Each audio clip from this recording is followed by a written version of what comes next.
Watch, Trey Gowdy exposes why the DNC refuses to cooperate with the FBI. Devious liberals are hoping to have their cake and eat it too, and the mainstream media is happy to play along. The Democratic National Committee, DNC, prevented federal law enforcement from investigating their servers after the hack, leading Representative Trey Gowdy to ask if there may be something else on that server that they didn't want law enforcement to see. Excellent question. Almost 30,000 emails belonging to the DNC were leaked and subsequently published by WikiLeaks in June of 2016. The leak had severe ramifications on the ongoing presidential election. Many Democrats have credited the email leak for their historic election loss. Seeing the inside operations of the DNC dissuaded potential supporters from electing Hillary Clinton. The Clinton presidential campaign was already struggling to overcome the leak of John Podesta's private emails, which included damaging information such as transcripts of Clinton's private Wall Street speeches. The email leak was devastating to the DNC. However, this begs the question, if the leak was so devastating, why would the DNC prevent the FBI or Department of Homeland Security from investigating? Former Homeland Security Secretary Jay Johnson testified before the House Intelligence Committee yesterday, confirming that the DNC refused to grant his department access to the email server. Johnson explained that he was troubled by the decision.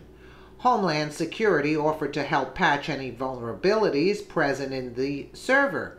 Instead, the DNC hired the private cybersecurity company CrowdStrike to probe the server.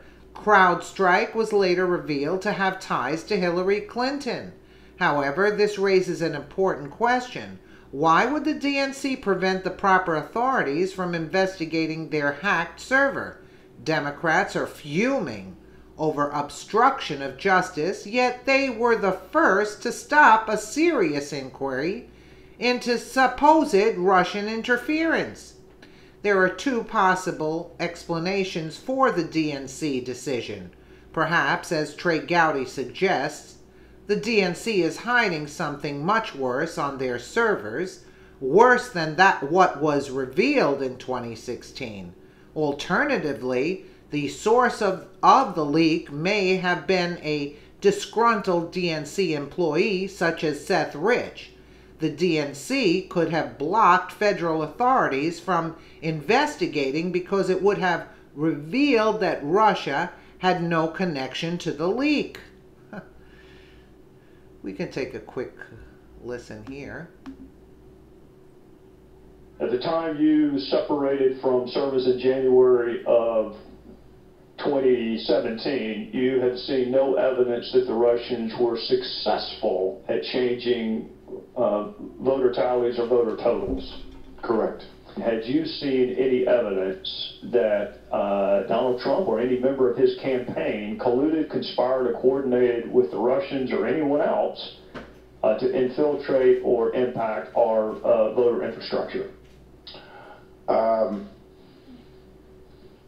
Not beyond what has been out there open source. So Jay Johnson also expressed his displeasure with the DNC after he said they refused to turn their servers over after they were hacked. I recall very clearly that I was not pleased that we were not in there helping them patch this vulnerability. DHS does not have the power to issue a search warrant or get a search warrant and go in and patch their vulnerabilities over their objections.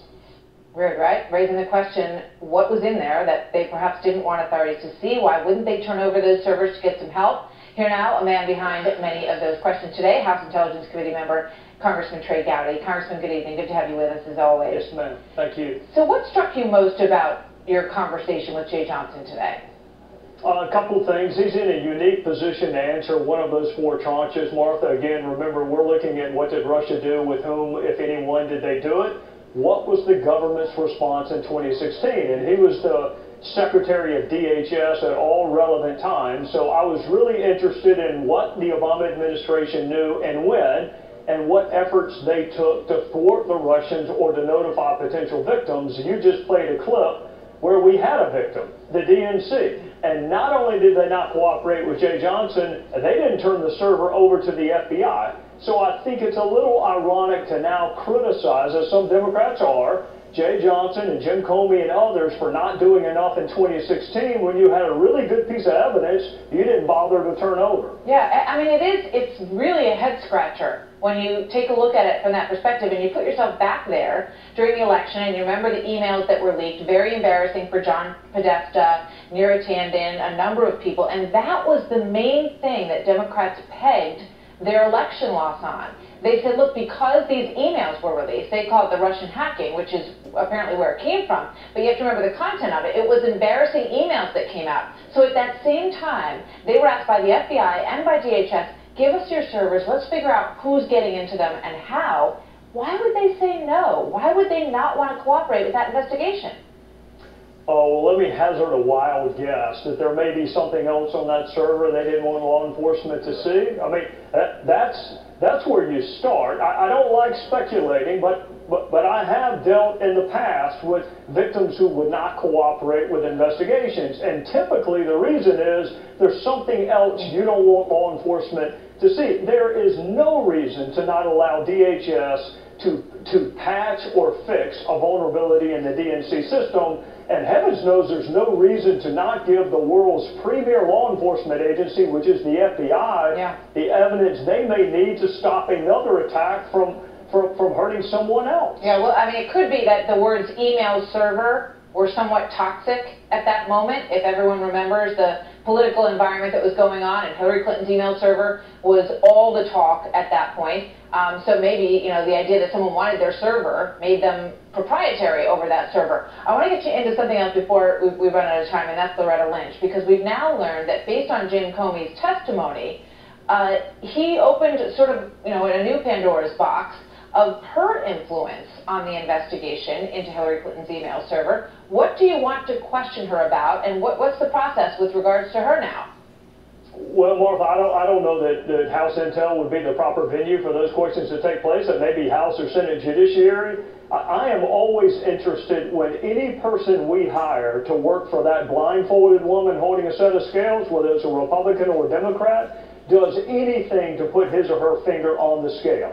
And if it is accurate that she asked Director Comey and others to refer to the investigation as a matter and not an investigation, that is the Attorney General putting her finger on the scale and doing so for political reasons, and that's what undercuts your viewers' confidence in the justice system. So James Comey said that that made him queasy and that he felt that she might have a conflict of interest, and that's why he took over the investigation. Would you want him to come back and testify more on that? I would now, in fairness to Director Comey, he has been before House Intel in a closed-door setting, and he did extrapolate more on that and other reasons, frankly, that he appropriated the decision to himself. But to the extent that my Democrat friends want all of this aired in public, even some of it which maybe shouldn't be aired in public for classification reasons, I would love to hear her explanation of why she wanted to call an investigation a matter. I did it for 2 decades. We never referred to it as matter. So I don't know what her point was, although I think I do know what her objective was. Potentially political. So we'll see where that goes. Trey Gowdy, thank you very much. Good to see you, sir. Yes, ma'am. You Well, they're hiding something, and we all know that. And even Trey Gowdy, you know, everybody's smart enough to know that they're hiding something. Let us know what you think in the comments below, and thank you again for watching.